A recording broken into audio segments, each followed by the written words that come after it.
আসসালামু আলাইকুম, সবাই কেমন আছেন? পৃথিবীতে সবথেকে মধুর সম্পর্ক হচ্ছে ভাই আর বোনের, কিন্তু আমার ক্ষেত্রে পুরোটাই বিপরীত। কথাই বলে না, স্বার্থে আঘাত লাগলে মায়ের পেটের ভাইও আপন হয় না, পর হয়ে যায়। আর পৃথিবীতে সবথেকে বোনরা মনে হয় তার ভাইদের বেশি ভালোবাসে, সেটা আমি বুঝি। আমিও আমার ভাইদের আগে অনেক ভালোবাসতাম, কিন্তু এখন আর ভালোবাসি না। হ্যাঁ, বাসি, আমার দুইটা ভাই আছে। আমার মেয়েকে দেখে আমি অবাক হয়ে যাই। আমার মেয়েও কিন্তু প্রচন্ড আমার ছেলেকে ভালোবাসে। ভাই বোনের সম্পর্ক সত্যিই মধুর, কিন্তু এক সময় সেটা আর থাকে না। তো আমার মেয়ে যেখানেই যায় না কেন, বাইরে গেলে আমার ছেলের জন্য খাবার আনে।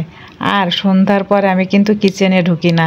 আমার ছেলে যদি রাত 12টা, 1টা, 2টার সময় কিছু খেতে চায়, তাই সেটা তৈরি করে দেয় আমার মেয়ে তার ভাইয়ের জন্য। আমার ছেলে বাদাম খেতে ভালোবাসে, এই যে বাদাম কিনছে আমার মেয়ে তার জন্য অনেক করে। একদিন আপনাদের সাথে আমি সব গল্প শেয়ার করব আমার ভাইদের নিয়ে। সব ভাইরা স্বার্থপর না, আমার দুইটা ভাই আমাকে প্রচুর ভালোবাসে। আজ ভাই দিবস। পৃথিবীর সকল ভাইরা যেন ভালো থাকে, সুস্থ থাকে, এই দোয়া করি। আর স্বার্থপর ভাই যেন কারোর কোনো বোনের কপালে না জোটে।